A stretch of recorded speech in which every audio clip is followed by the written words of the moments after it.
And when you find that purpose and you start moving in that direction, life becomes extremely fun. It was a spiritual freedom that we were almost after, leaving college after 2 months. Gotta grab life by the fucking balls, bro. Own that shit. But what were you saying about Argentina? It's a great place. Yeah, I love it. Yeah. Why'd you leave? Socialism, brother.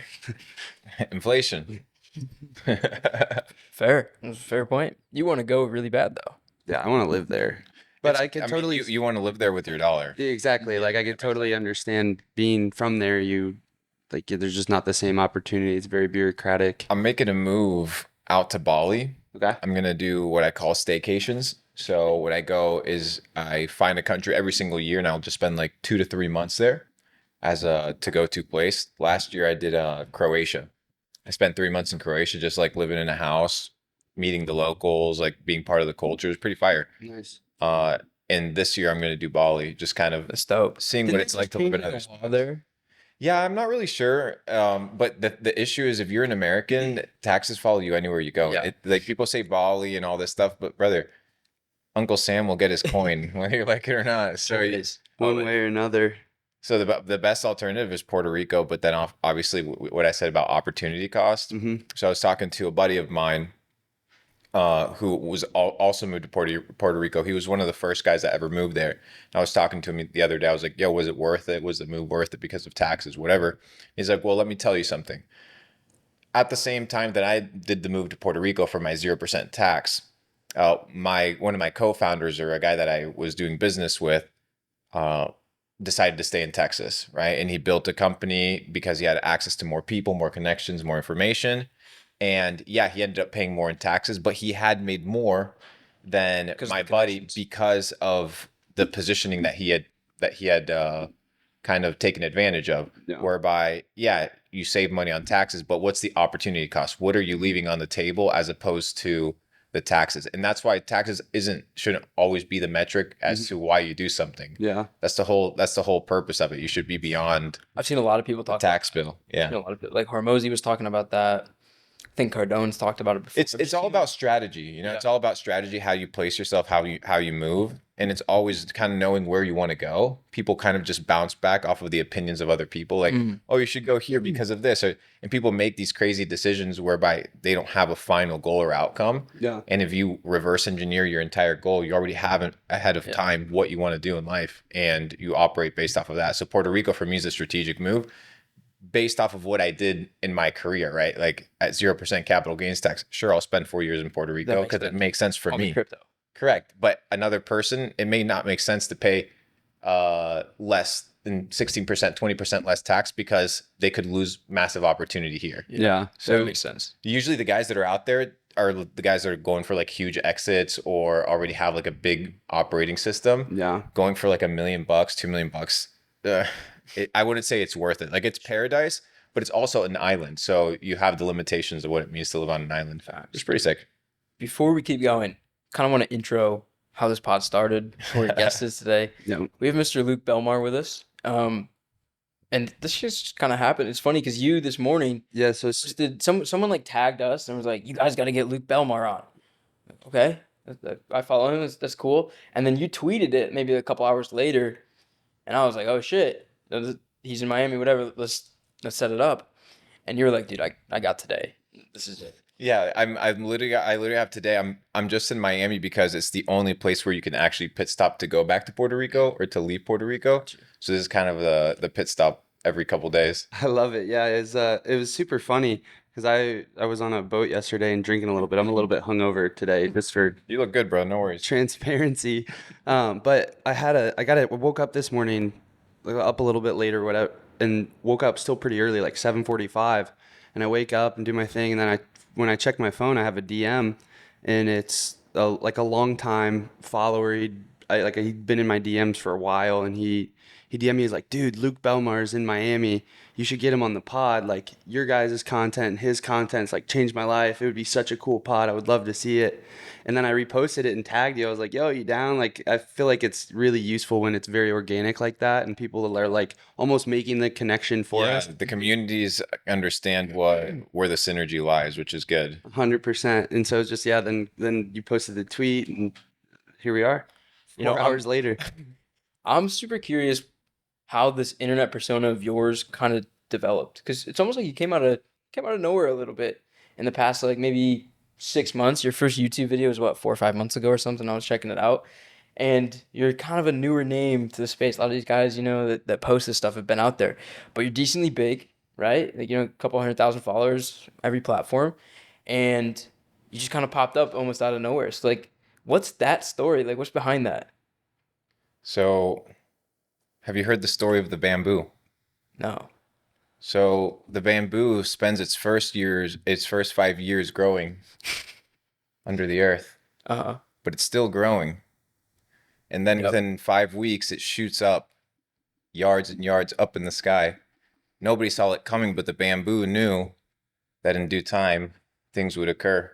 So I've been around. Mm-hmm. Of course. I've just been underground. It's kind of like us. Like, So we haven't been posting like that until now. it's seasons, you know. Yeah. It's understanding that there's a time and place for everything, and there's a time and place for to open up your mouth and speak, and there's a time to work. And I wanted to be in a situation where I didn't have what is commonly known as imposter syndrome, Yeah. which is this lack of belief in oneself.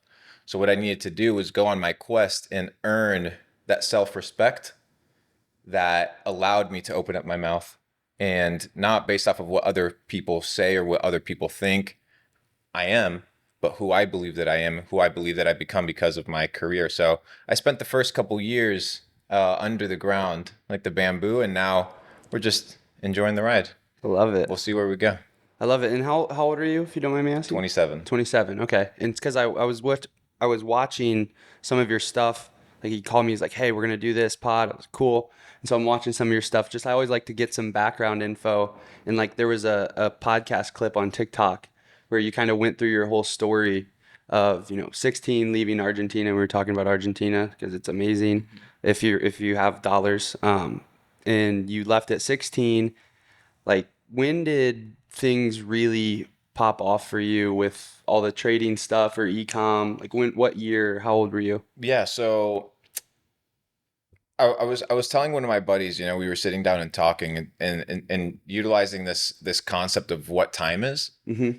and this idea that like I made it on a specific time frame or on a specific date. There's no such thing as making it. It's more so like there wasn't this initial success. Mm-hmm. It was, I'm in this journey that I started the moment I was born, right? So that's the moment the quest started. I know it sounds crazy, but that's when you need to reverse engineer what your entire life has been and how everything is lined up to be who you are today. Because everything where you are today is where you chose to be, Yeah. right? And it was your choice, whether it was your subconscious mind or your conscious mind doing it. So to answer your question, the journey's been ever since I felt like an anomaly, right? You look at the school system, you see how people operate, and you realize that something isn't clicking. Mm-hmm. And from there, you just forge your own path. 100%. So yeah, I came to America at the age of 16, started pressure washing basketball courts, cleaning toilets, working in kitchens. Were you And alone? yeah, I was alone. Okay. I was alone, had $200, but it was worth it. And at the end of the day, like, what do you have to lose? What's the worst that's going to happen? You're going to die. Like, you're going to die anyway. Like, the outcome is the same for everybody. So why not just go for it? And I went for it and it worked. And for a lot of people, it doesn't work. I think the big differentiator is the self-education process of not only introducing new information that the school system doesn't give you, or that your parents don't give you, or that the system doesn't give you, but also that the detox process of all the stuff that you've been taught that is wrong. Yeah. Right? Because you look at people's day-to-day behaviors and you start realizing that a lot of why people are where they are today is because of their subconscious behavior. You look at all the programming, like, people think that laziness or not doing your task or not picking up a book or not exercising is 100% their fault. No, there's something called conditioning. Yes. Right? There's something called conditioning, and people have been conditioned to lose. And it's from that conditioning that you must kind of unlock yourself to then recondition your mind. Because if you don't program yourself, somebody will program you. So So it's a long journey, right? Yeah, It's no. the forever journey. I'm curious who you think is conditioning people. Is it an agenda? Is there a purpose behind it? Is it just happening, right? Is it lack of awareness, or is there like some intention there? There's this law of the universe known as the law of correspondence that talks about as above, so below. And it's this idea that as things appear in the spiritual realm, they manifest themselves in the physical realm. So what we see in the world today is merely a physical manifestation of the spiritual condition of the world. So it's not a money problem. It's not a person problem. It's a fundamental problem in the spiritual condition of the world. And it manifests itself through the insanity that takes place in the world. So through this concept, we understand that it's not a physical problem. Money isn't the root of all evil. It's not the problem. The root of all evil is your inability to wield that thing and allowing that thing to control you and run your life. And that's why you have everything in the world being run by money, conditioned by money, greed. And yeah, my opinion is more like a spiritual problem. I wouldn't pinpoint it to a specific individual. Oh, it's super. I would say it is that we are just as guilty as everybody else. And when you assume that responsibility, then you realize that you also have the responsibility to change, and that you are that change around you. And it's all based off of this understanding of energy and vibrational frequencies, that you have to be at a higher vibration, therefore controlling the tempo of the environment, therefore changing what's happening around. To me, it almost sounds like the reason you're jumping on, our podcast or trying to grow on social media and doing it successfully, right, is because you want to be that change and you want to put that vibration out. Is that correct? Yeah, it's this understanding that you don't know what you don't know, and to disdain people and to shun people based off of their life choices, whether they're good or bad. We see a lot of people bashing other people online. Yeah. Dude, a lot of these motherfuckers don't know any better. They don't know any better. They need help. They need guidance. They need direction.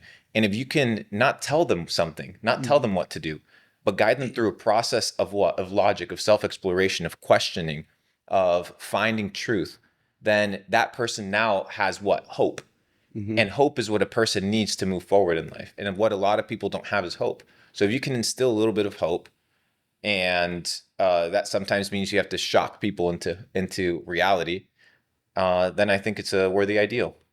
100%. I think a lot of people tend to, especially when you try to break out of these things, especially like the money conditioning and have some self-agency, some sovereignty, and you have your own stuff. I feel like it puts a lot of people on a path where they kind of lose the empathy required to do that, and it becomes a very egoic thing. It's like to break your beliefs that you can be better. Like there is some aspect of thinking you are better than something or having a standard, but I think a lot of people do lose the empathy required to really like hold that principle true. You know what I mean? I agree. I think it's important to know why you do what you do. Mm-hmm.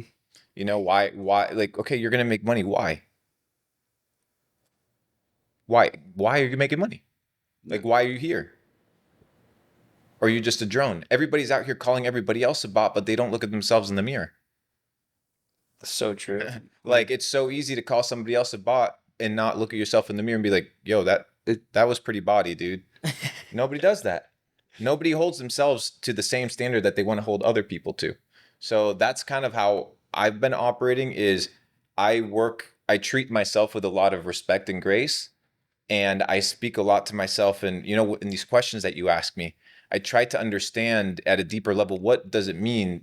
What do these questions mean? Not this first initial superficial like response that people have. It's really meditating on what's the purpose of your life? Like, why are you doing what you're doing today? Because after everything's said and done, the opinions of other people, the opinions of the people on the internet, the opinions of your parents, the opinions of anybody around you, your accolades, your success, the medals that you've earned, the plaques, none of it matters. Yeah. None of it matters. What matters is when you look at yourself in the mirror, right? Mm-hmm. What do you see? Yeah. When you're lying on your deathbed and you're literally by yourself, you and you, what's the conversation that you're having about the life that you lived? Like, was it dope? Was it proper? Well done? Or nah, you fucked up, man. I don't want to live that life. I want to end, and I don't know what that looks like. Does that mean I'm a billionaire? No, that doesn't mean I'm a billionaire. That means I'm a man that lives with purpose. And the problem isn't that people are rich or not rich, is that people don't know why they're awake. They don't know why they're alive. And when you find that purpose and you start moving in that direction, life becomes extremely fun. 100%. It's super interesting that every episode we have with someone that's maybe ascended a little bit, the echelons of maybe social media, Iman and Sneeko and yourself, and we had Jared Getz on recently, who he used to work for. I don't know if you know that name, ecom dropshipping, but they all of you guys, and us as well. It's kind of like refreshing because all of you guys talk about the spiritual elements of this whole thing, the spiritual elements of life, making money, whatever, and the spiritual aspects of it, and why. Like that's really what this game is. It's like it's an energy game, a frequency game, a spiritual game. I agree. I mean, the world is not a physical place. The world is a spiritual place. How you are interacting right now with reality is based off of how your brain is processing reality. But that doesn't mean that that's what reality is. Maybe you're limited by your senses, right? So you need to be able to see things with spiritual eyes to be able to understand how the world really works. And that's the journey that a lot of people may not understand. So when they hear me say certain things, they may feel like it's a whole bunch of nothing. Mm-hmm. It's a whole bunch of nothing to a person that cannot see. To them. Yeah. And that's kind of the journey. If you don't understand something, don't be like, well, this is nothing. Ask yourself, what does this mean? What is this? Why is this dude spending time trying to convey? Do you think I'm here wasting my time? No, I'm trying to convey something. So stop, listen, don't scroll to the next thing. Like meditate. Mm-hmm. What does it mean to meditate? To dwell upon. What are you dwelling upon? People are out here with the phones, the music, the bullshit. You're living in so much static that you don't allow your brain to process any information. It's just like dopamine hits 24/7. So people are fried in the head, and the ones that understand how to manage their ability to receive information are the ones that move up in life, because only the educated are free, not the hardworking. So something that I'm curious about is obviously you've learned a lot of lessons and you're here, you're sharing them, etc. But where did these lessons come from? Obviously, it's building the businesses. It's coming here at 16. It's things like that. I'm curious when it started to like. Obviously, you had a goal when you came here, which is probably freedom, right, from socialism and whatnot. But when did that kind of start to develop into I can do way more. I can do the crypto stuff. I can make millions and millions of dollars. And what was that like spiritual awareness when did it start to like click? Mm. You have to be able to be perspicacious, which is the ability to perceive that which cannot be seen with the common eye. When you look at the penthouses, somebody lives there, right? Somebody paid for that. Yeah. What do they know that I don't know that allowed them to be there and not me? That is the question. It's not, oh, I need to work hard. No, it's maybe I knock on that guy's door. Has that ever occurred to you to literally go into a coffee shop full of millionaires and start making friends? How many millionaires are in your circle? If you're poor and you're hanging out with poor people, what do you expect is going to take place? So I think the first thing that I went through was the journey of processing the information that we're getting from the world around us. Mm-hmm. People don't stop and look. People don't stop and pay attention, dude. People And it's everywhere. hold up. What is going on? What is happening around me? What is happening in front of me? And based off of that, and being able to see it from multiple perspectives, multiple opinions, you form a worldview as to how things are working. And the problem is most people have pessimistic worldviews because they have narrow perspectives. So they can only see the world through a vacuum. Their small town, their friends. Lack of information. Yes. Only the educated are free. So what is my journey? My journey is the journey of self-education. Mm-hmm. So why? Because the more that I know, the more that I can see. The more that I can see, the better perspective I can have. The better perspective I can have, the better outcome and decision making I can have in positioning for my life. So if I understand that I can obtain freedom and that I can obtain wealth and I can obtain success, it's not merely an illusion.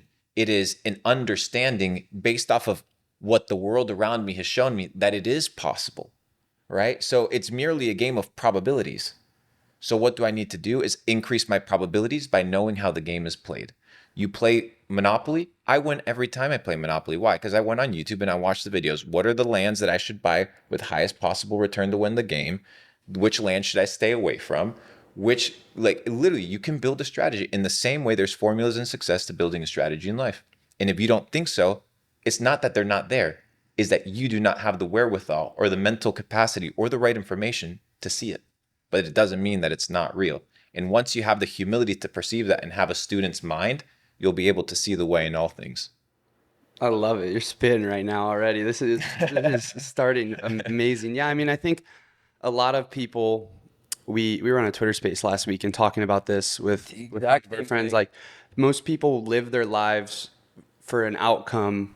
They have the intention of an outcome versus the intention of a process, and really lose a lot there because there's so much to be gained just by the process. And when you play for the outcome, you never really get the full process and that understanding. So I guess, like, to kind of follow up on Nick's question there, because it's a great answer.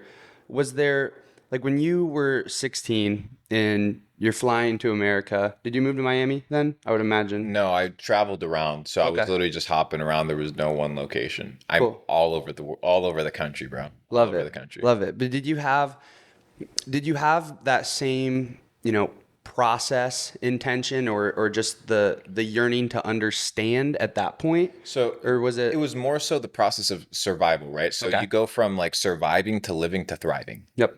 So most people, what they don't do is they don't turn off their survival mentality once they go to being well. And once they go from being well, they become comfortable, but they still have the habits of a person that is like in dire situation. Why? What do I mean by that?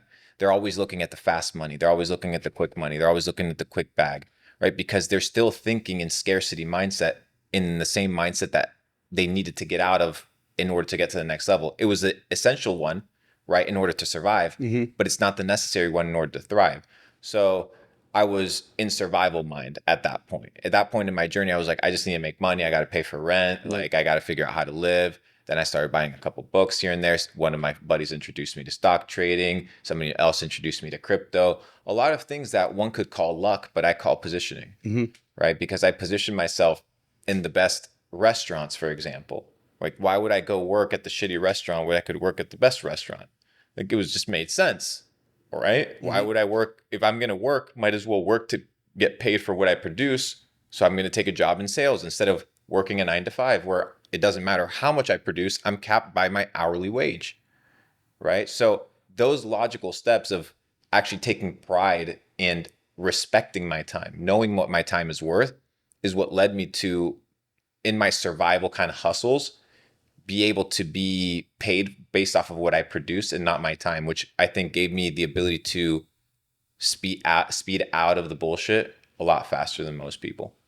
I love it. And is there a moment where you feel like, retrospectively looking back at everything you've done, where you kind of like, where it clicked and you really moved into that thriving or abundant What I would say consciousness? what I would say was my first digital marketing gig. So I was introduced to Facebook ads in 2015. So Nice. like super long ago. Golden age. And that was when you would run like a picture ad and it would generate sales and it would make you money. But at that point it was a lot more complicated to have suppliers and things of this nature. And You were drop shipping? I was drop shipping, and we found out about drop shipping through we would watch Robert Kiyosaki and a lot of like the OG guys. And at this time, you're like, This time I'm working in restaurants. I'm like hustling. Okay. I'm like I'm working odd jobs. I'm like figuring out how to make money. So that was literally like the last year of the grind and the bullshit. So you see this and you're like, this. I see this, and I'm like, I just need to make a couple hundred more bucks a day. It wasn't That's exactly how I. it when I first wasn't started the drop it wasn't that I'm going to be a multi-millionaire. I was just like, I can make a couple sales and I can sell this thing and it works. And dude, I need to make money. and it feels good, right? Like, Yeah. I was making $4,000 or $5,000. I was paying $200 to sleep on a couch, and everything else that I would make, I would reinvest into the business, right? And what is reinvest into the business? $200 that I would get in tips. That would be my advertising budget for the next day. But so fucking be it, right? Like, it was the name of the game. What am I not going to be able to find another job? I'm never going to be able to make money.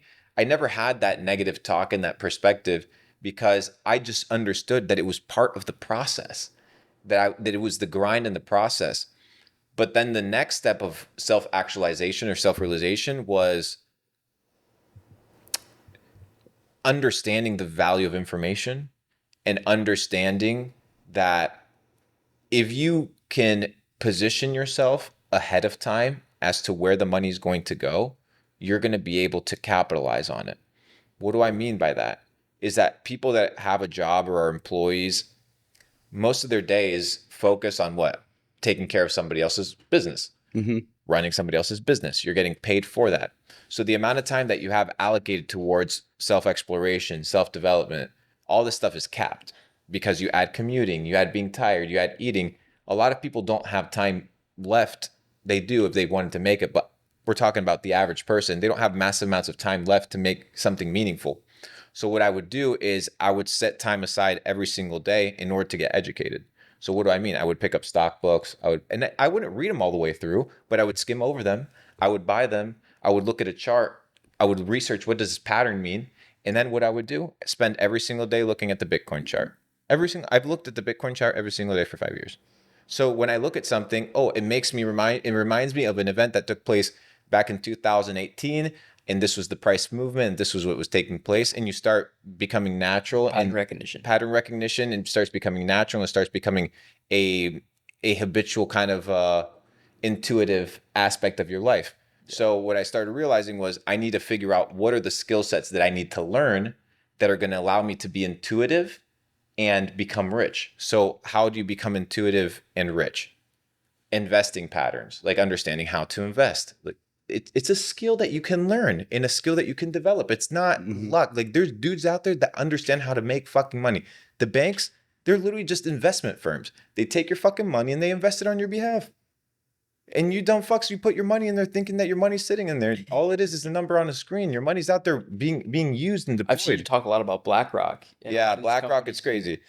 BlackRock, Vanguard, all the big organizations, all of those are dudes that use their head. People that think. Yeah. Finance is the language of the elite.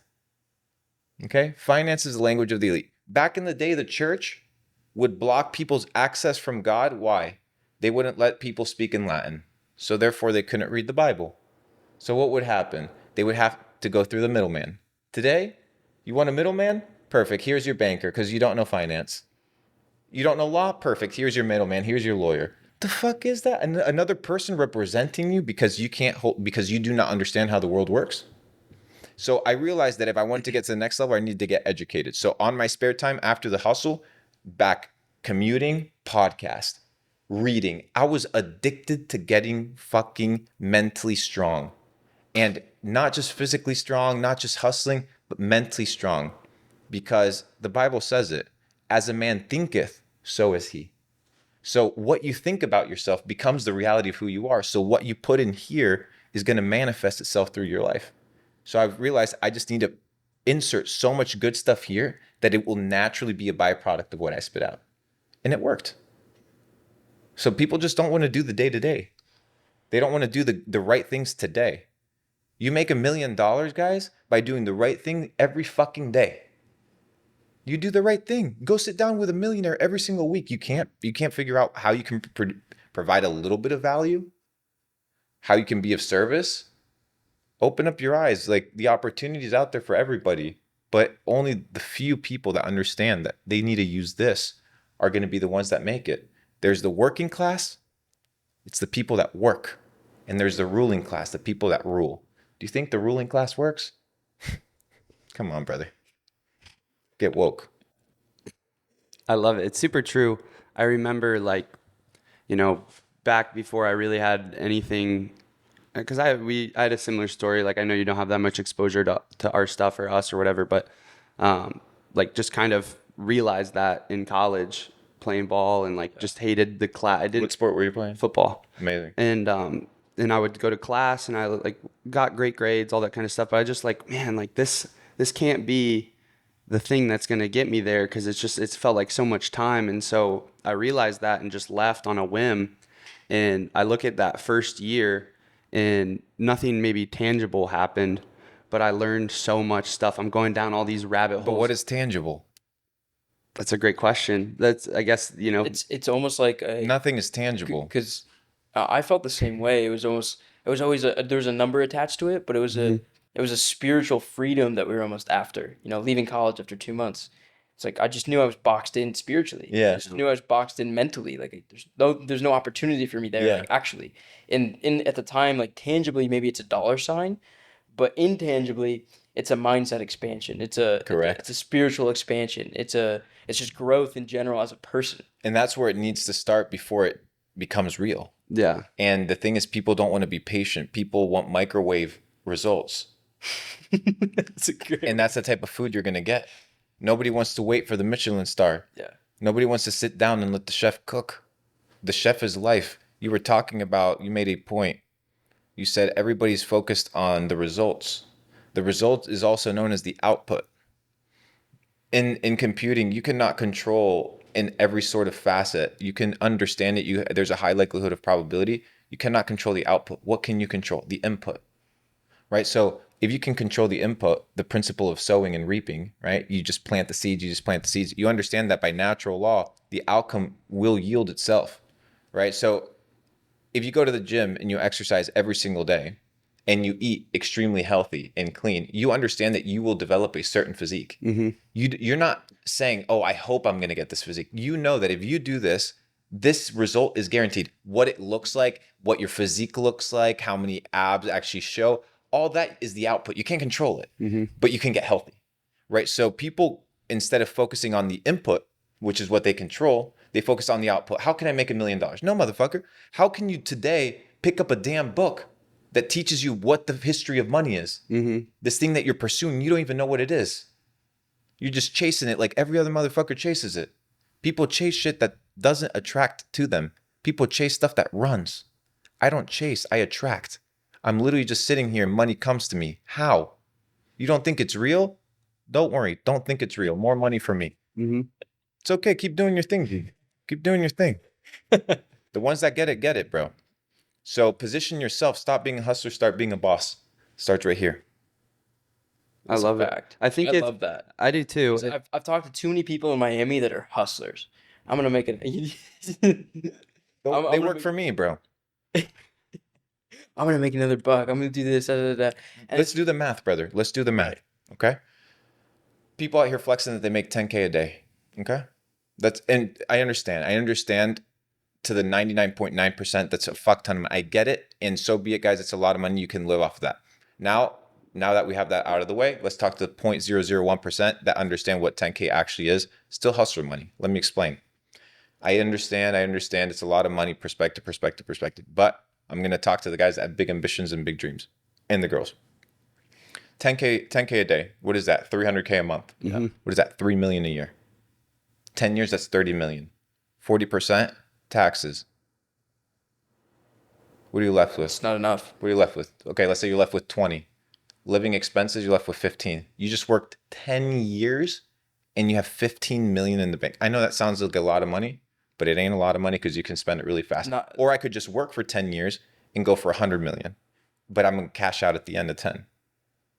Instead of cashing in at the end of every single day, I'm going to work my long period of time and I'm going to cash out the big bag. So what I'm in the process of now is doing that, right? Sure, you can scale 10, 20, 30K days, but if you want to get the big numbers, dude, you need to be playing a completely different game. And once you look at it like that, you're like, oh shit, 10 years of my life for 15 million. Like, do you know what I mean? Yes, like, it's not, no, it's, and I know it's a lot of money, but it's not. You have to own the process. You have to own the process. And how do you transition in that process is to make enough money to be able to carry you through that season of potential drought, which is the season of growth, right? Where you're actually buckled down. Dude, Elon did it. This is like, I'm not talking out of my ass. There's proven testimonials of dudes that did this.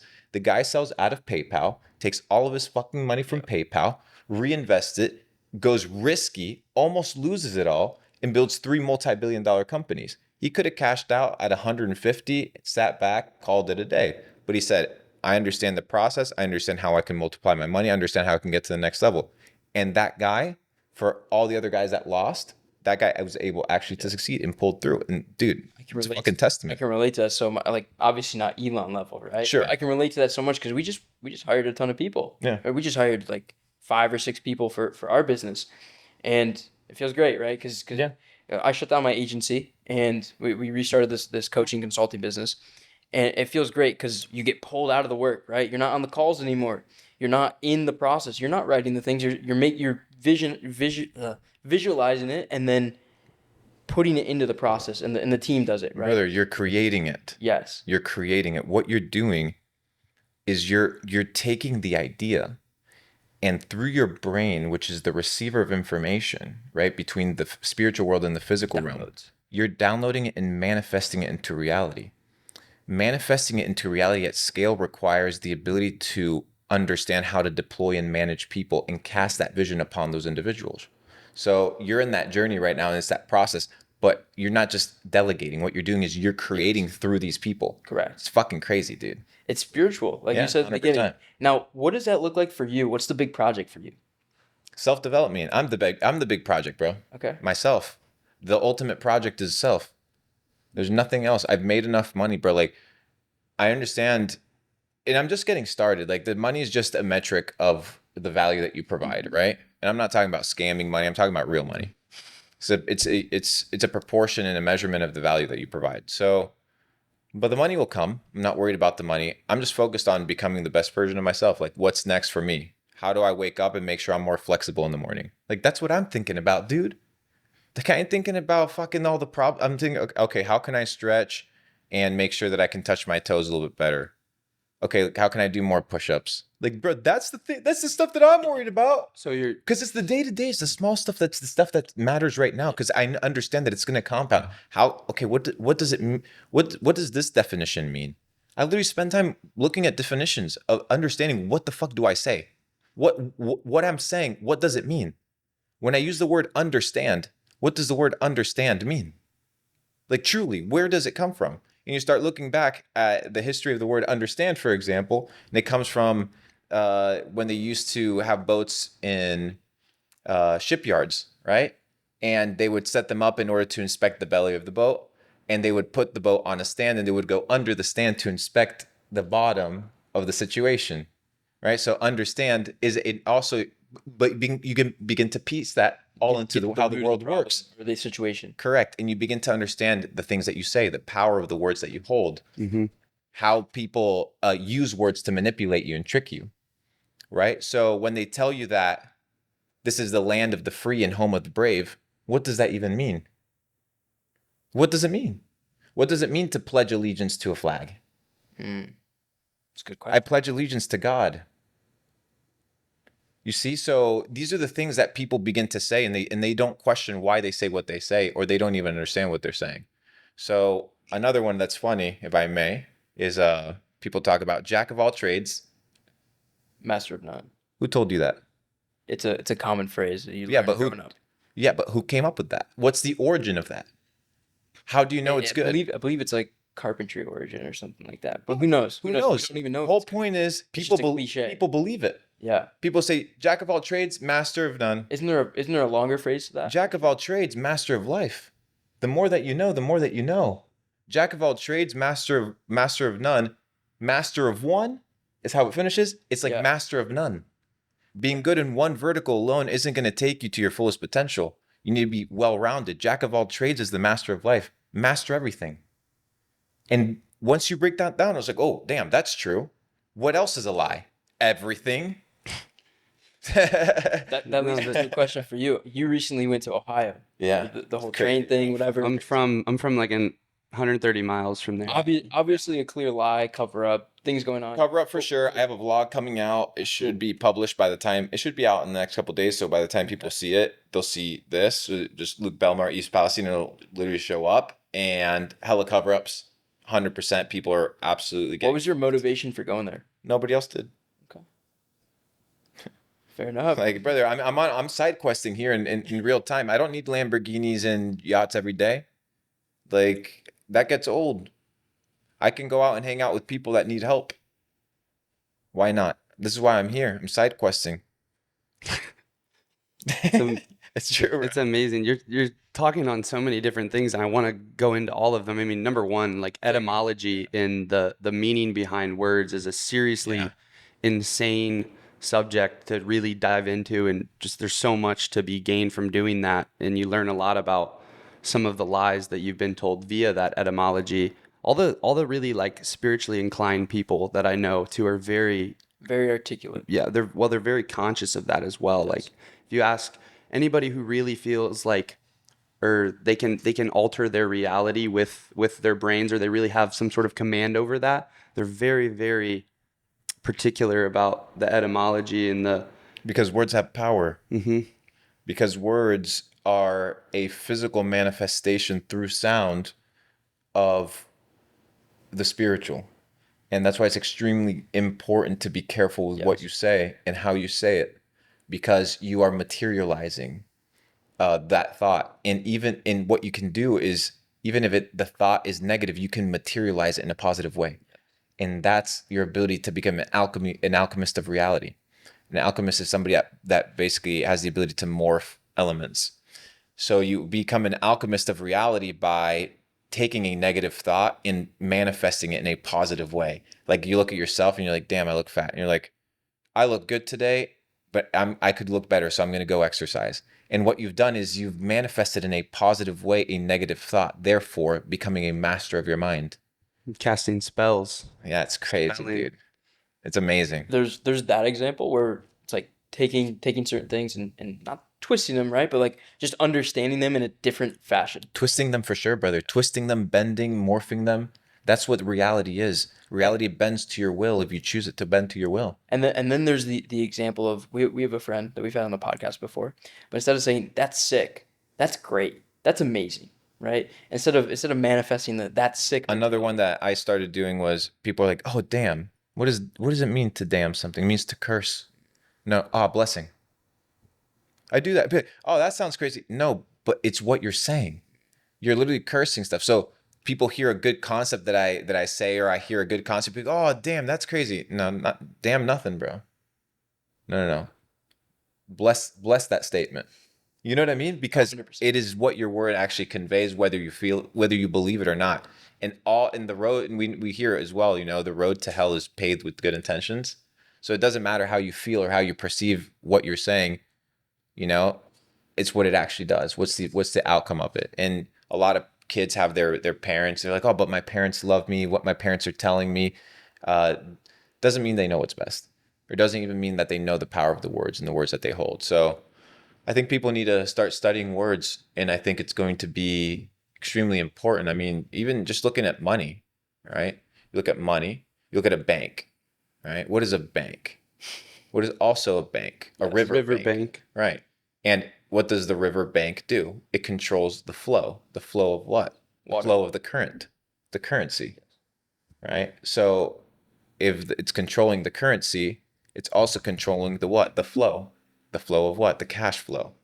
So what? Money moves like water. So if I understand where the water is going to go, I just have to position myself where the cash flow is going to be next, and I will get wet.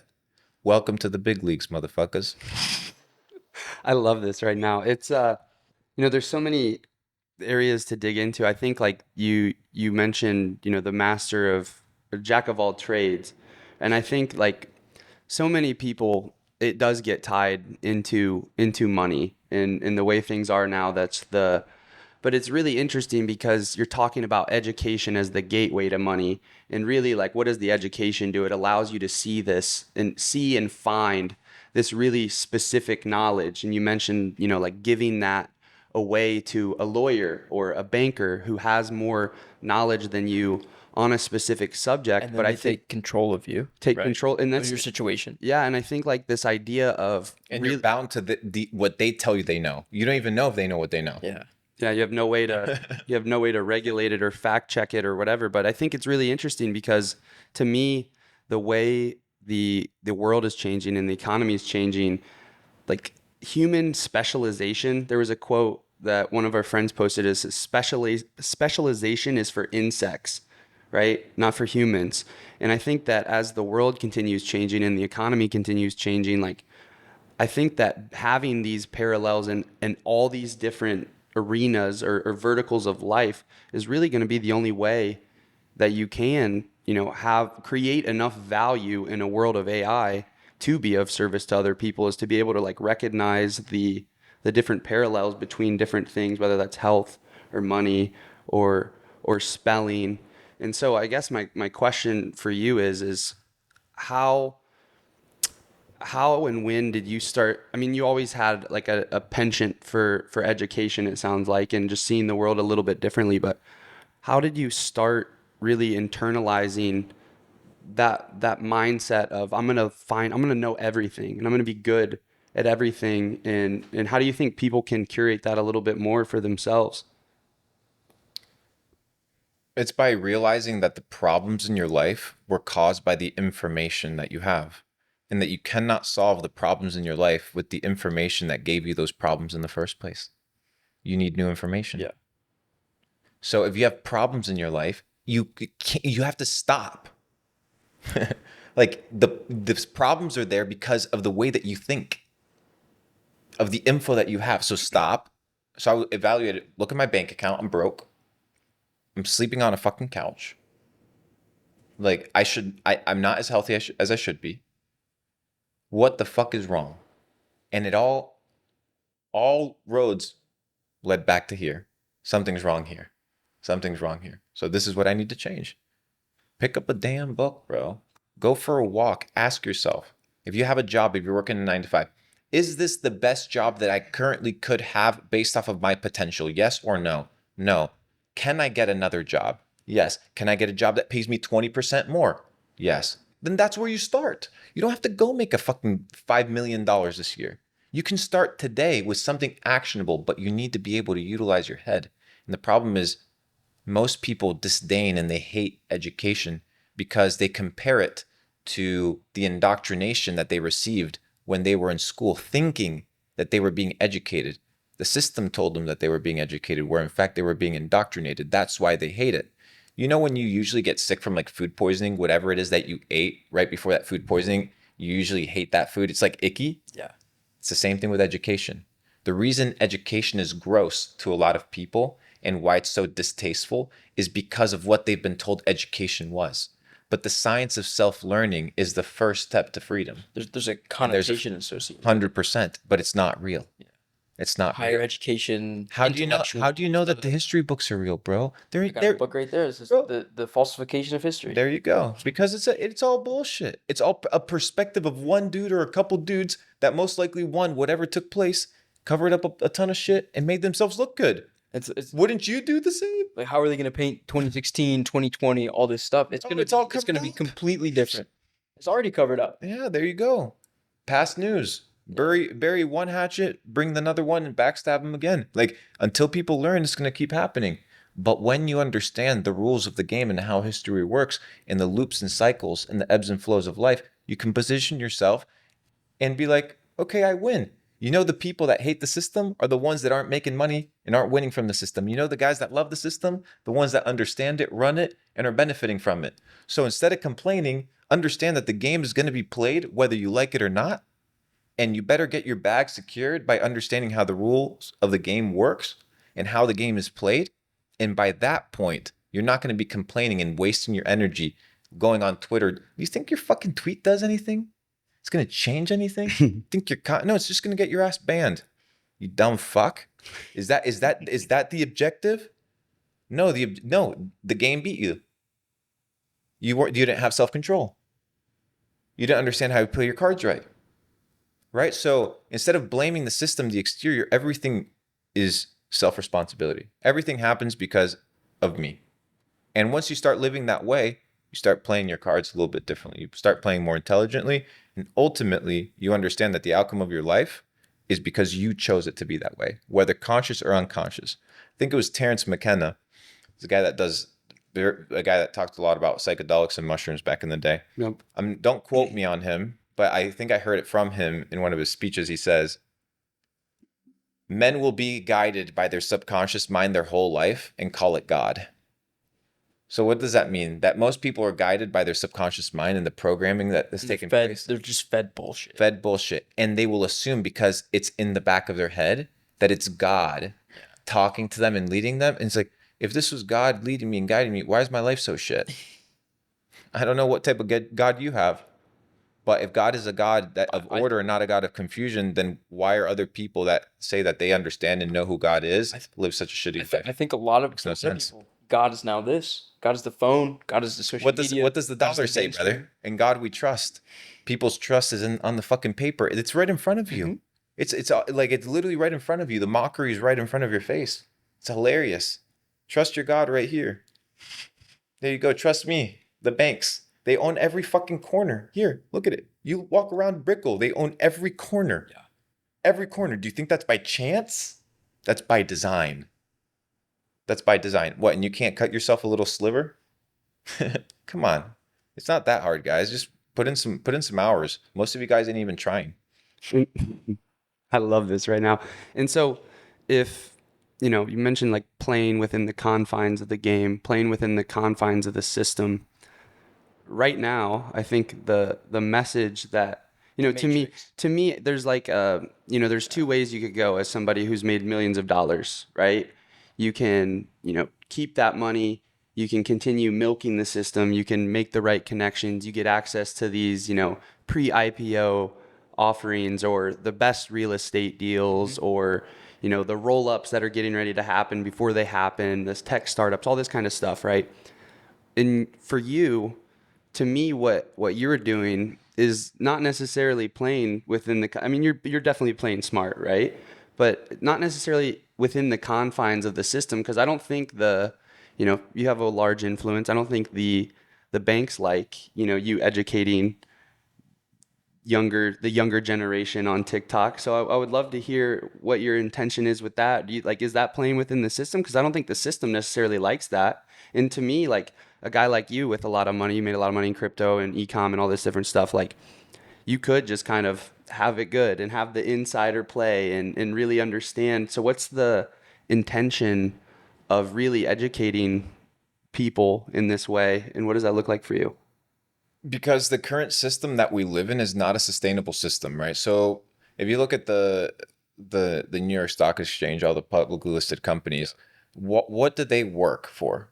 They work to make sure shareholder value is upheld and to make sure that shareholder returns are Profit. good. That's Mhm. it. Yep. That is the purpose of a publicly listed organization. So when you have millions and millions of people around the world working to make sure the next quarter hits, then everything is microwave. Everything is bandage, bandage, bandage. So you need to condition people and retrain people that there's a better way to operate within the confines of the system, right? So I'm not here whether the system works or not. It's, yo, if you're going to make money, at least know what the fuck it is,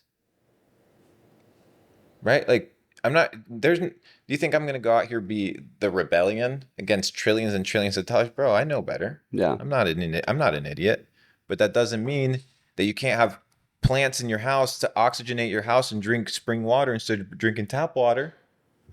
You can still have a good life. Yeah. You can still avoid seed oils, right? Mm-hmm. You can still understand what your laws are and what the Bill of Rights is.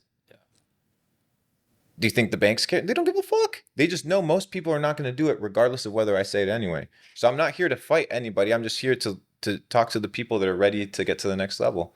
And I'm there at the top of the mountain waiting. I like that a lot. I'm curious. I want to hear more stories about you like getting started. Some of those like epiphany stages, like dropshipping. You mentioned Facebook ads 2015. I had a similar moment in 2018, right? When I first started, I was in a sales job. I found the internet space. Yeah. Started dropshipping, etc. And for me, it was like, holy, like I'm at the job. $34. It pops up, first sale ever. Like, wow. So what were those moments for you? Like, when did you discover Facebook ads? How did it happen? How did the first shop? Yeah, so I'll go back to it. Yeah, so the first time we figured out about Facebook ads was I started clicking on all the ads that were on the right column back in the day before like Facebook even came out on the phones, and it was the right column ads. Those were the super OG ads. And I didn't realize that I was being advertised to, right? Back in the day, it was really, really difficult to really spot when an advertisement or a YouTube ad was or what was, it was just not normal. So my first epiphany was watching a Robert Kiyosaki interview where they were talking about Facebook ads and dropshipping. And then I just started trying it. Like it was very simple. My big epiphany with crypto was in the crash of 2017 when everybody around me made fun of me. And I looked at everybody that made fun of me and I looked at their life. and there were a bunch of losers. Every person that made fun of me was a loser, and every person that was like, no, no, this is gonna come back up. We're all successful people. So I'm like, bro, all these people are wrong. All these people are wrong. So what I spent 2017, 2018, 2019 doing was making a fuck ton of money. And then 2020, I dumped it all in crypto. Like, dude, what do you think? I'm going to be an idiot and work for 40 years? LOL. Brother, get me out of the game fast. Like, I'm not here to work. I'm here to have fun. I'm here to live my life. I'm here to explore the game. Oh, you got lucky and you didn't. Sue me, bro. I got lucky and I'll be lucky every day. Give me more luck. I need all the luck. I need all the luck. So when people say you got lucky, so be it. Whether I got lucky or not doesn't matter. The point is, the faster you can get out of the rat race and start focusing on your self-development is where you win. So these epiphanies are happening all the time. Yeah. But those are two where I was like, nah, bro, I can't be following what the dweebs are doing. When did it click though with the store? Like you're running ads and things are going, but like when it was like, When it oh clicked, shit. so when it clicked for me was when I started hitting products that had scale. So it's what I call the evergreen niches. The evergreen niches are the niches where the audience size is so big that you can actually scale. And the issue that I had with the products that I had beginning in the beginning of dropshipping was they were super niche, because that's how I was taught. You were taught, oh, sell a dog product and sell a cat product. So it was extremely niche that.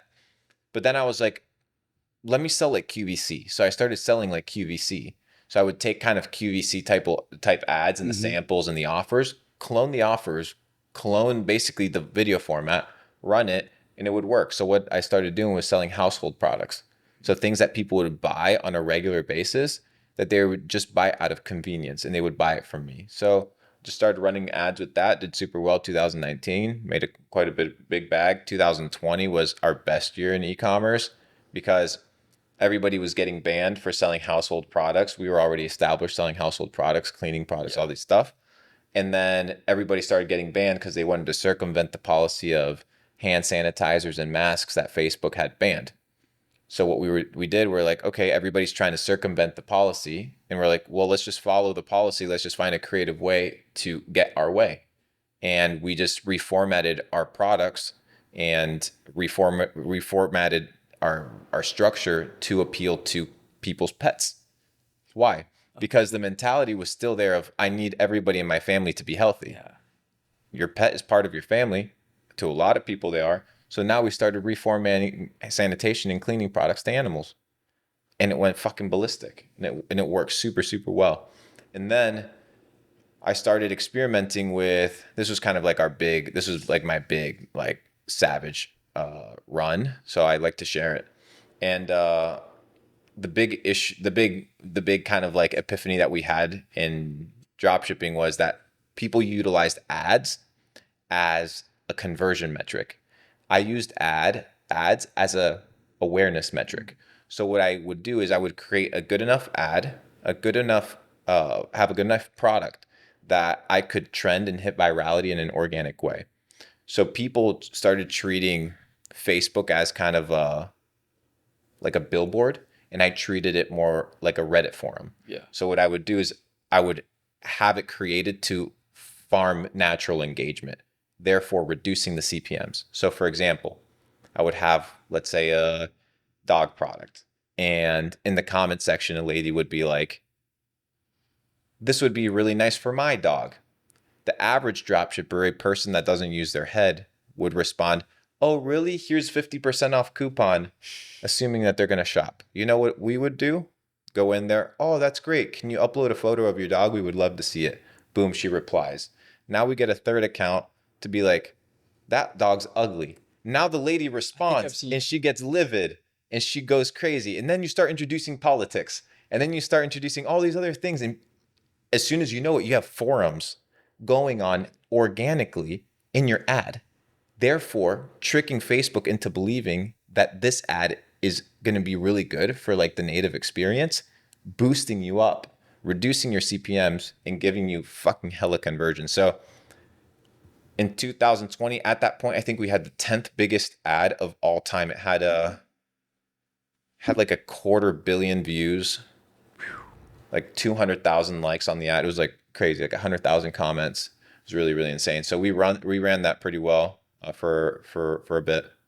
Yeah, it worked. It I was love fun. it. I love stories like that, like the just like how things started, like the realizations of this ad and like the angles and stuff. Because I feel like you have a lot more knowledge And to what I share. like about dropshipping though, bro, is the fact that a lot of the skills translate to They do 100%. other Because I was businesses. doing the drop shipping, I'm in my sales job, and I'm Shopify, knowing the liquid code, knowing these things like that, knowing how to run ads on Facebook, knowing all this stuff, contacting theme pages, shit like that.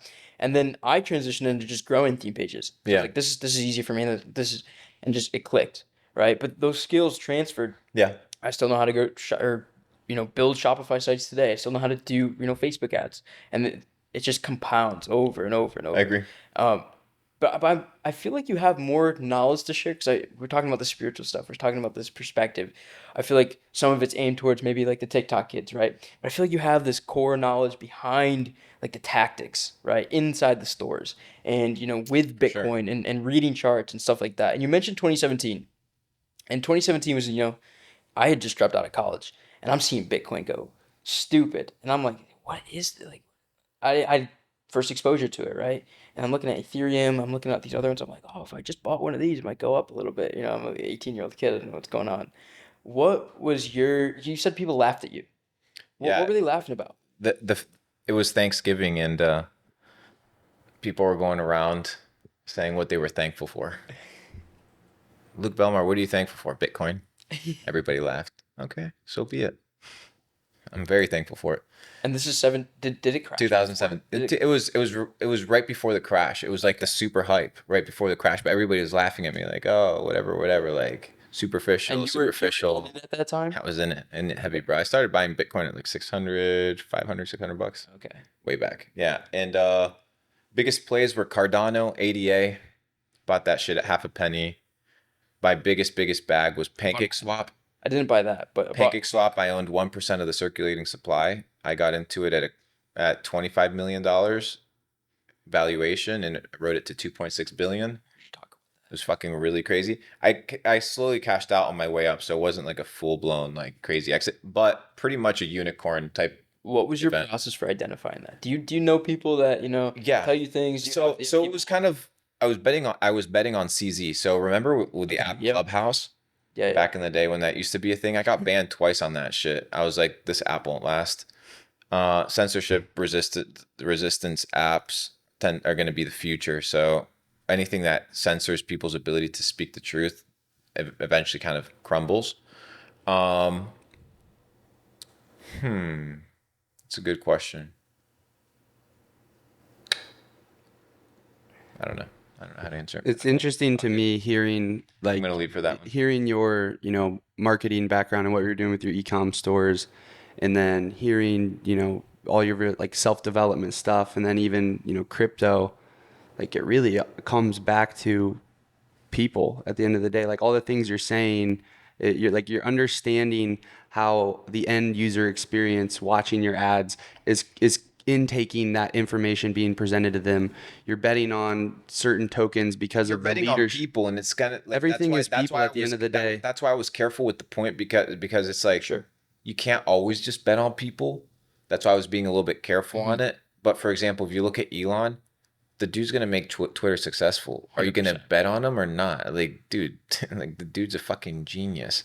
So when I looked at CZ, he owns the biggest exchange. I started buying Binance in 2017 at $2, like a savage. BNB? Yeah, and it was crazy. And I was like, this guy's talking on Clubhouse about PancakeSwap.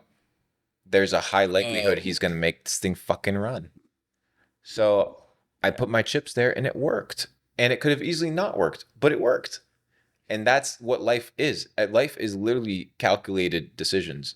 Business, your job, that's all calculated decisions. Day by day, it's a calculated decision. The problem is most people outsource their decision making to a boss because they don't want to assume responsibility for their life. So the decision that I made was, instead of making fucking 90 trades and buying all these shit coins and all this stuff, let me find something that is quite stable and bet on winning people.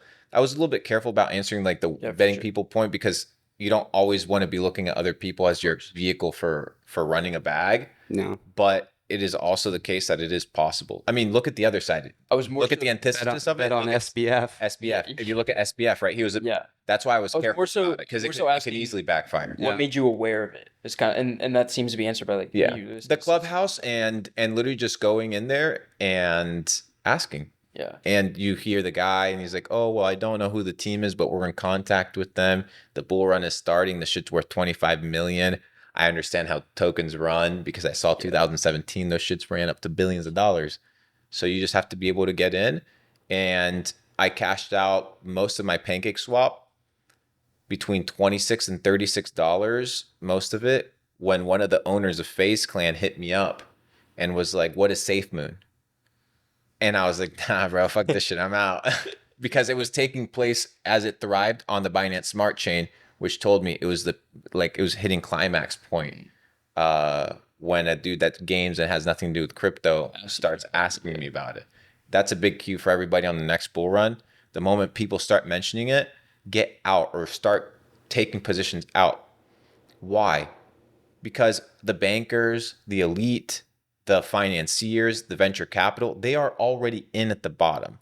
When they start spreading the news, is for them to create what? They're trying to create liquidity and market demand to offload their bags. How they offload their bags, how much they can hype it and run it up is really dependent on the cycle and on the system and the money that's being printed. Again, another one, if the United States gets more money circulating, the markets are going to pump. They make their way into the market. Like there's various cycles that you can start paying attention to on the macro. So And they tend to repeat themselves. if you're someone that wants to run up a bag in crypto on the next run, what are you doing? Right, what I'm doing right now is starting. If I'm a newbie, there's people can just look up an article that I wrote, the 11 books that made me rich, and just Luke Belmar, 11 books that made me rich on Google. Just type it, and I just very simple list the 11 books that I attribute a very big portion of skill set or money making mindset that everybody should read. So those are like the 11 foundational books. And people can look at the list there. That's where I would start. Number 2 is figure out what type of lane in business I want to take. So you can take one of 3 lanes: digital product, physical product, or service. Service, a lot of time involved in sweat equity, right? But the startup cost is low. Product, you're going to have inventory, supply chain, a lot more logistics, but has a decent ability of scalability. And you also have the ability to use TikTok organic as a means of traffic for a physical product. And then you have your digital product, which is similar to the physical, but with no inventory, everything's happening online. I would recommend people find a product that they can provide value in or sell in the marketplace in one of those 3 areas: services, physical products, or digital products. Figure out how to make money in one of those lanes. Do not spend that money, right? Because that money is income earned, right? And income earned is money that gets invested. It's a tool. The money that you make from your work is not money that gets spent. That's why when I go with other people that, let's say, can't afford a $20,000 watch, to buy a $20,000 watch, to them it feels like a lot. Why? Because they earned it with their time, the hours. Because they calculate it not on the dollar amount, but on the amount of time that it would take them to earn that. So they're calculating based off of time, but so am I. So if it took me 1 hour or 2 hours or a day to make that 20,000, I'm like, oh, sounds good. 1 day worth of work. I got the Rolex. Yeah. Whereas another person's like 60 years worth of work to get the Rolex. They're going to perceive it as intrinsically more valuable and a bigger deal. So what I need to do is, how can I maximize my output by reducing the amount of input? And the way I'm going to do that is by hustling in a vacuum of time, right? Working really hard, deploying that money so that money multiplies, cashing out in a generous way, in a way that you're not greedy. Generous, what do I mean by generous? Generous with yourself. You cash out and you put money in the bank. You don't leave it in the house playing. That's what generous means. Put it in the bank, take profit, you get out. And then you start the cycle again. Like, it's very simple. It's called the cycle of creating, multiplying, and preserving wealth. I'm writing a book about it. And I teach people these cycles that happen at a micro level and at a macro level. And I've been able to identify a couple of these cycles, and so have other successful people. And if you can find these cycles, then you can make money. So this is kind of a personal question, right? Because I'm curious. Mm-hmm. Let's say, because I already have a bunch of money stacked up. Missed the run of crypto a little bit last time, right? Had some Cardano, whatever, stuff like that. Made some money. but I want to cash out this time. What should I do? Right? What should I be looking for? Who should I For be? you personally? What should I be studying? Okay, for you personally? Yeah. Or do you want me to make it for the audience? Whatever you want. I'll make it for you personally. So for you personally, you should develop your social presence and your social awareness in a way whereby people respect you in such a way where the deal flow comes into your awareness or into your vicinity. Understood. So build your personal brand, build your network so that you're not out here buying projects on exchanges and tokens on exchanges, but you're in those deals ahead of time. Got it. So this is where you go from hustler to boss. Like that's the transition where it's now I'm going to build my personal brand, not just to make the money that is going to get me the penthouse, but because it's going to position me to get into the room that is going to give me the 100xer when I put in 50 grand. That's the play. And that's the mindset I would say for you based off of missing the next cycle, but wanting to capitalize on the next one. You got to be able to get into the projects and getting into the rooms and getting into the deals before they hit exchanges, before they hit mainstream. It's super interesting. This whole thing, one of my friends that I met, actually I was living in Brazil at the time, and he's from Switzerland, and he's been in crypto for a long time, like 2015, or a relative long time for a young guy, 2015. And my personal brand that I had built helped me meet him through a guy that he knew, and the guy messaged me, followed me on Twitter, whatever, meet these guys. And then he's all day just looking at the charts all day long, every day, 4chan, whatever, wherever you can get information, and ended up giving us a signal for anti-Federal Reserve coin, ERSDL. It pumped super hard, made a bunch of money. I mean, it didn't take profit because I'm an idiot, but or I was not making the best decisions for me there, being conscious of my verbiage. But it's just funny how that works. And really, like, to me, everything that you're saying and you're talking about, everything starts up here in self-education. Like, at the end of the day, all life is just information arbitrage. And it's really funny too, you see in the internet space where people think that, like, for example, they'll look at somebody who is selling an info product, right? And they're like, oh, that's a scam. Why would he be teaching me this? Well, that's a scam. Well, it's just funny because they view it the complete opposite way. I mean, there's probably some bad ones out there, definitely are, but like, they're not viewing these things from a lens of how can I arbitrage the best information? Because if you had that, you're like, for example, whoever found that seed oils were bad first, they have a massive information arbitrage in all these different verticals, whether it's crypto or whether it's, Facebook ads in 2015. It's who can find the best ideas fastest, and that creates all of the value. And it's just a really interesting, hearing you talk is like really cementing that idea in my head that everything in this world is just who can find the most scarce information. Well, we talk about it all the time, meet it with right? demand. Well, our businesses, because my agency grew personal brands on Instagram and monetize them with info products, right? And we've been able to arbitrage that information because we were in the game gathering the information ourselves, building the theme pages, doing all that into this product now, which is our consulting product that nobody else has. And we have a process that nobody else has because the people that are even trying to compete with us are a year behind because we've put that distance between ourselves. Mm-hmm. So that's a perfect example of it. Yeah, it's just I don't know, the way you're describing all of these things is just like really resonating with me. It's all information arbitrage. Same thing with me with like, I have a fitness company, and that's really how I got started before I was building brands on the internet and got really good at marketing and content, all these different things. That's why I was successful. Like, I had information arbitrage. I knew things like Goda or like some of this esoteric health stuff, eating raw food or carnivorous sort of animal-based sort of stuff. Like, I had access to that niche information before everyone else did, which therefore made that information valuable. Marketing hit way harder. Yeah, it hits way harder. It's really interesting. How do you think, so you mentioned positioning your personal brand to be able to let that deal flow come to you, and to me, information networks being really the only thing who can find the best information.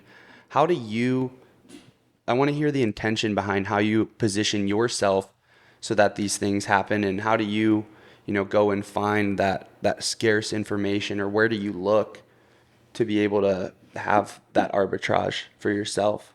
I pay the smartest people. That's it. Money talks.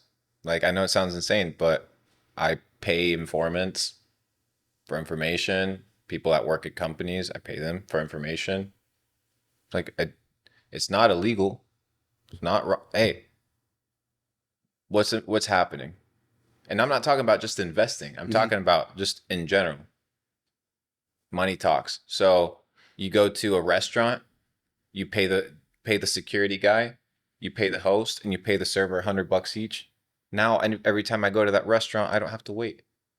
Now, for you guys, why is that guy gonna give $300? For me, it's like, well, I give $300. Now I save 20 minutes every time I go there, and everybody knows me.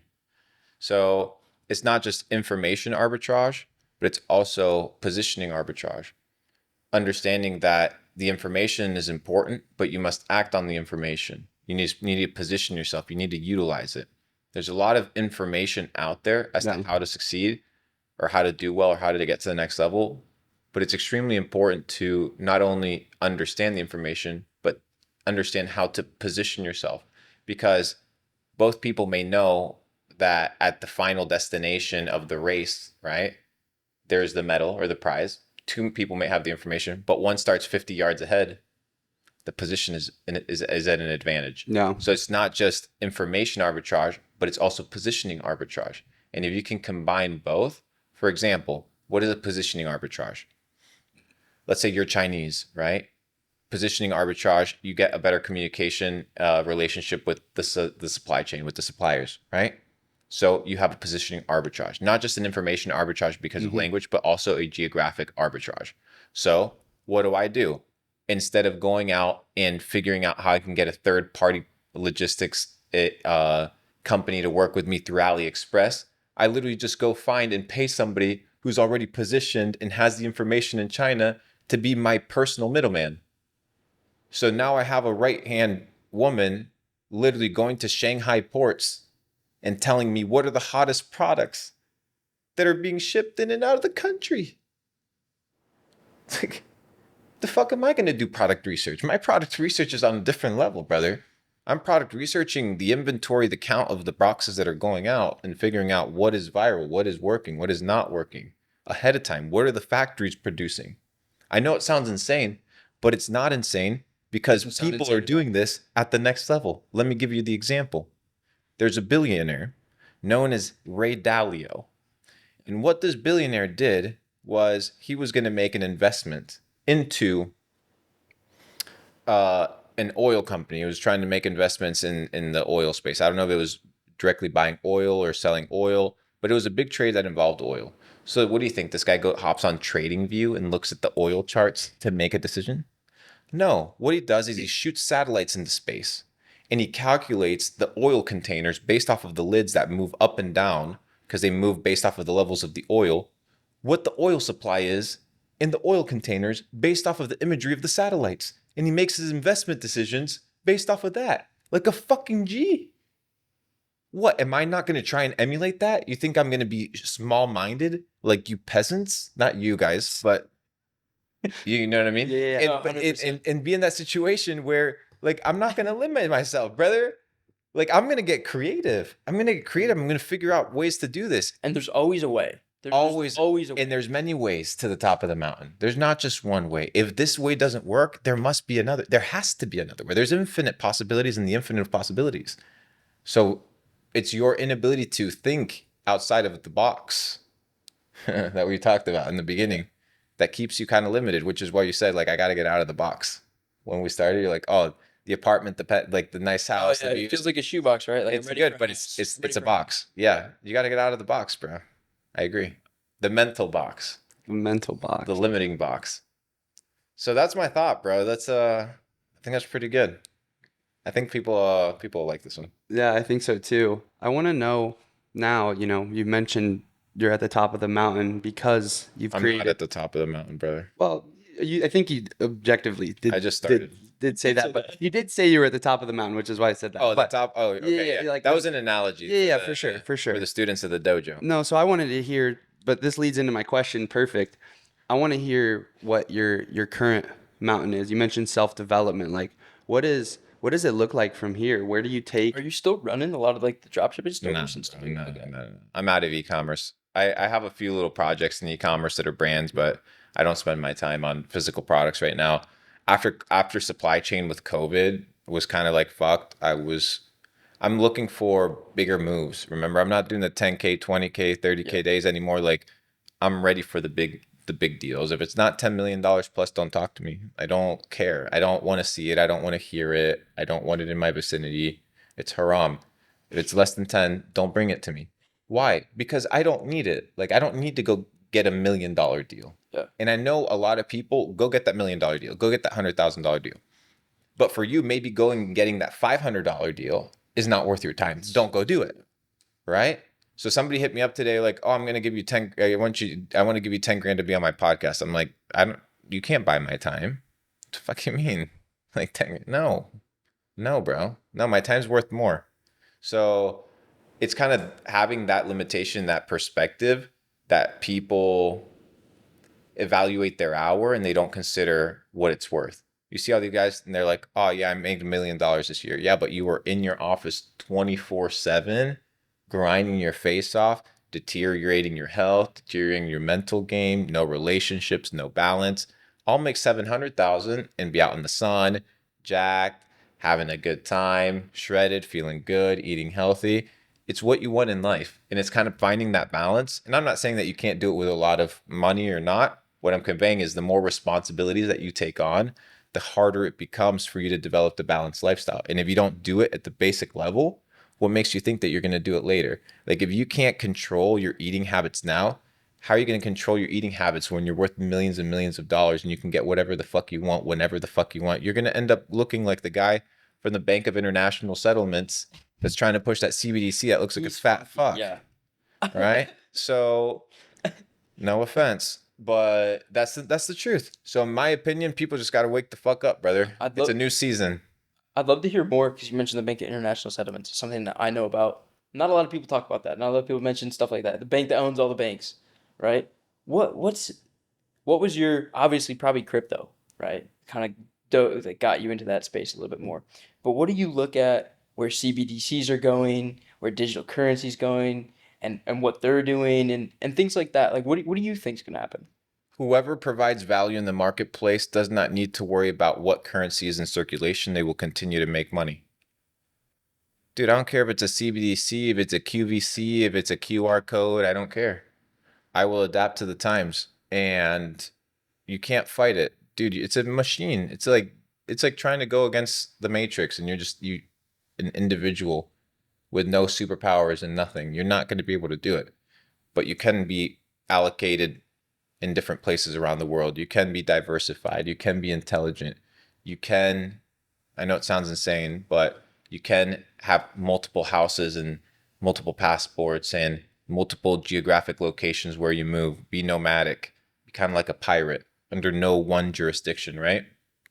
And I think that's a life where you kind of have a little bit more freedom. Mm-hmm. But at the same time, if you don't do anything crazy or illegal, you shouldn't honestly be worrying about it. A lot of people's lives aren't going to really change. It's more so for the individuals that actually have a lot of money where this is actually going to make a significant difference. But I think businesses are still going to operate as normal. This idea of having AI kind of take over the world, I don't see it in the foreseeable future in our lifetime. I don't see it in our lifetime. There's a lot of technological advancements, and we're not calculating that a lot of these things are run by people. Yeah. And that people make flaws and there's mistakes and there's delays.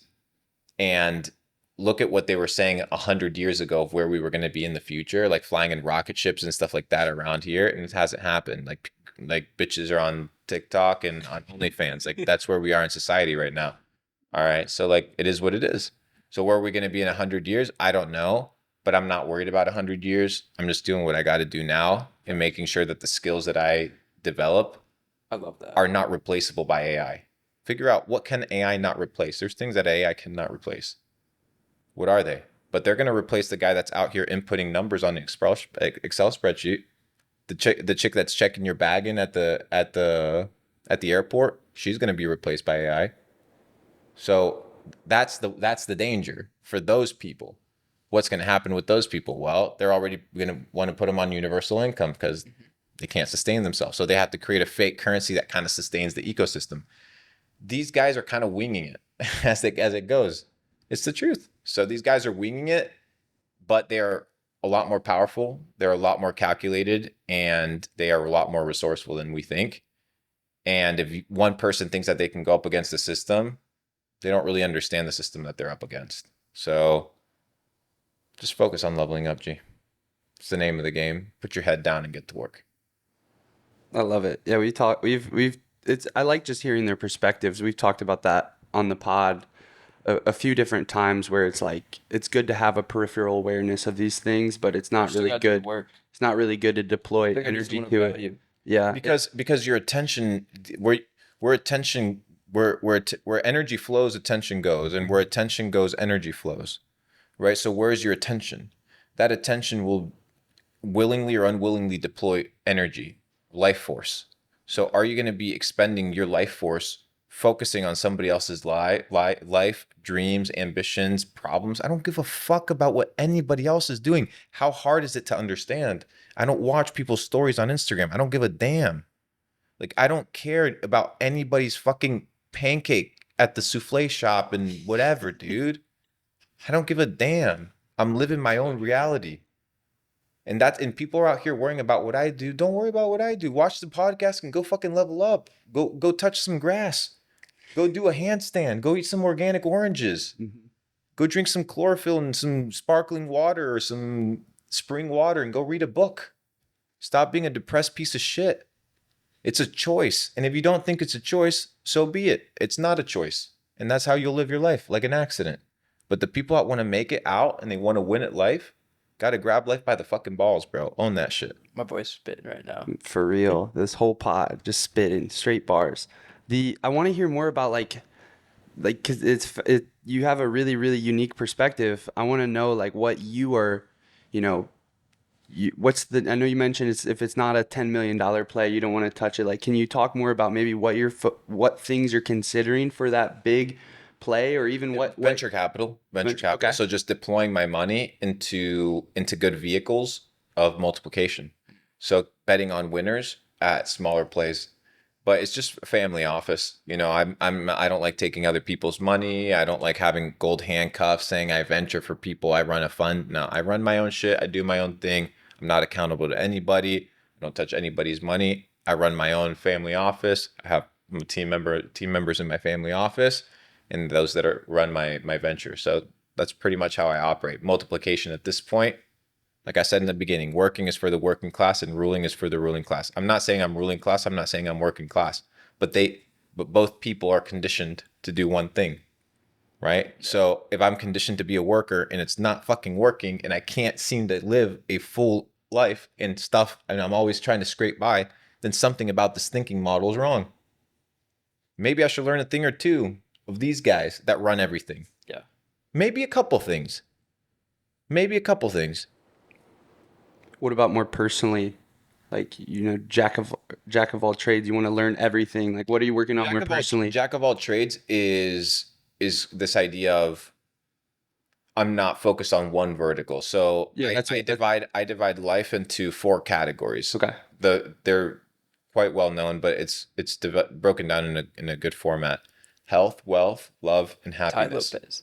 So you have, well, it transcends Ty. I know. It just is funny from the ads and stuff. Feed him all the time. So when you break down health, you have to break it down into physical, mental, spiritual, right? So you have those 3 health facets. Within that, you also have wealth, right? So what is wealth by definition? People think that wealth is money, but what money is not wealth? Wealth is abundance.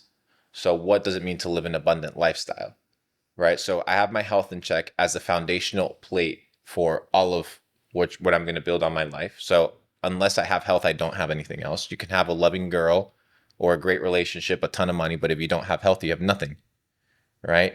Look at Steve Jobs, dead in his 50s, right? He built $1 trillion company, but didn't have his health. Okay, and So health, wealth, love, which is relational, personal, and mental, how you talk to yourself, how you talk to others, and then relationships that you hold. And then happiness. And I think happiness isn't this idea of being happy all the time, but it could be translated to purposeful living. And that's a living where you wake up in the morning and you're glad to be alive. And I usually often say the wealthiest man is the one that wakes up with the least pressure on his chest. The one that wakes up in the morning is like, it's a good day. What else do you want? Doesn't matter where that is, if you can actually say that with true, genuine, like, honesty, with all the areas of your life checked, not being unhealthy in your bed, sick, and being like, it's a good day. No, it ain't a good day, right? It ain't a good day. Pragmatically speaking. And I think that that is a great definition for what it means to live successful living as a jack of all trades. What that looks like is different for every person. For one person, it may be CrossFit. For another person, it may be calisthenics. For another person, it may be the carnivore diet. For this person, maybe vegan. That's the beauty of the world, is that, like I said before, there's many ways to the top of the mountain. And once you arrive to that mountain, you realize that there's other mountains to climb. Right? And you're like, oh shit, I'm still at the base. Is there any, like, in any of those different verticals or facets of life, what do you have one that you're more intentionally working on right now? Or I would love to hear, like, I love that you're breaking it down in such a modular way and like breaking down your perspective on creating it. But like, what is the specific focus for you right now in this season of life as you're dominating side quests? The big one for health is understanding that movement is freedom. So if we turned over the cameras and I asked you guys to do certain stretches, how to move and stuff like that, it would give me an understanding as to how much time you actually take care of your body, right? Because pumping iron and doing like flat movements and movements that are rigid doesn't mean you're healthy. Yeah. Having big arms doesn't mean you're healthy, right? What does your gut health tell you? What does your blood work tell you? What is your oxygenation level? What are the things that you're contaminating in your body? What's your diet? What are you listening to? What water do you drink? These are all factors of health. Yep. And so right now I'm focused on health. What do I mean by health? Getting to a place where I'm at balance. So what do I mean by balance? Making sure that when I wake up, inside my daily lifestyle, not as a forceful thing like, oh, I got to go to the gym, that I stretch, that I sunbathe, that I eat organic, clean, whole foods, no processed garbage, as little as possible, spring water, and then spending a lot of time in oxygenated open areas. That is health, like very simple. So I don't want to be checking my phone at 11:30 at night, looking at what's happening in Yemen and the kids that are getting bombed there. As unfortunate as it is, me going to bed with that information as negative energy translates to how I'm going to sleep. How I sleep then translates into my REM cycles and translates as to how I'm going to wake up physically the next morning. So it's all compounding. So now after 10, I don't touch my phone, whether it's positive, negative, because I can control what the algorithm's going to feed me, right? So what do I need to do? I need to be the one that controls what I feed my physical health right before I go to sleep. So it's everything, bro. It's intuitive of every fucking thing that you do. Because when you see the way broadly, you will see it in all things. It translates to everything that you do. The reason you tan isn't to just be tan. Yep. You tan because it makes you more fucking money. Let me explain it to you. Well, you don't have to tell me, brother. You get tan, you get vitamin D, you become healthy. Your sleep cycles are in check, which therefore you sleep better. You're going to look healthier. You're going to look better. You're going to look more plump. You don't think all those things are going to lead you to make more money? You tanning for 15 minutes is a business play. It's a money play. But you do not perceive it with those eyes. Therefore, you see it as a chore. And that's where you lose. That's where I win. That's why I do it with passion. Because I understand that everything that I do is a culmination of the outcome of my life. Everything that I eat, every push-up that I do equals outcomes in life. All of it. So it goes beyond like the things. It's just a way of being, dude. Oh no, I love it. Yeah. I was like kind of, I guess maybe fishing for some of those specific things, and it's really it morphs every day. That's the thing. Okay, cool. Yeah, no, it's really interesting too hearing these specific health things, because that's like before I ever had any money at all. That's what I was really doing. That's what I built the majority of my brand off of. Yeah, It sick. was a lot of like movement stuff, injury prevention, like joint health. Which is so important, dude. So important because people neglect that shit. 100%. And I think that, you know, now as I've transitioned and learned and become better in figuring out like the money game and being an entrepreneur, like those things give you so much of an edge, because now you're operating with so much more, like, to person A and person B. Person A could even have more entrepreneurial spirit, or even like me, right? Like, it's funny to look at myself when, you know, 2 years ago when I was doing all of that stuff constantly, because I didn't really have that much going on. I was just training, I was just sun tanning, I was really working on how my joints feel and what things I'm doing in the gym that create a holistic functioning body. Then you take that energy and that spirit into anything you're going to do from a business lens, and it's like automatically 10 times more effective, because there's swagger, there's force behind it. You always, if you ever see anyone like with money that's like out of shape, pasty, not tanned, you know, that they're maybe fat, they, you know, they just don't eat healthy. There's something not in line there. Well, they're not in line. You know, this idea that being extremely overweight is a natural state. It is not a natural state. That is a new man phenomenon. And you subconsciously know it. Yep. People that weighed 250, 300 pounds, 150, 200 years ago were part of circus shows. I'm not making this up. They were circus freaks. I'm not saying you're a circus freak. We live in a different world, but we live in a fucking circus. So there's circus freaks everywhere. And I'm not saying that there aren't people that have genetic predispositions and that doesn't exist. But what I'm saying is, if you're out here eating fucking McDonald's every single day and you feel like shit, it's because you're eating shit. So you are what you eat. So if you're out here eating shit, what are you? Fill in the blank. Shit. Yeah. I love it. I'm gonna send you a bunch of like esoteric health and fitness I'm stuff. down, bro. I'm down. Yeah, I got a bunch of stuff for you. Yeah, I mean, this has been great. I feel like we could go way deeper on a lot of things. Yeah, We could keep this running for a couple hours, but It's it's getting a been a little good different. one. It's It's getting been a a good little season one. season 1. Yeah, I mean, as we're wrapping up, want to be cognizant of your time and stuff like that. Like, is there any last message that you would want to share with the associates of the associates? Don't fuck up your life. Don't fuck it up. That's it. Like, don't fuck up your life. I What love else you want me to tell you? It's your choice. Perfect. That camera went out? Okay. Guys, that was episode, was it 25? 25. Episode 25 of the Associates Podcast. Luke's links in the description. You guys already know who he is. All our links are in the description. Go check him out. Thanks for join the Telegram. Thanks for coming on, bro. Yeah, absolutely. Great. Pleasure. It's fire. Great And, session. yeah, we'll see you guys later.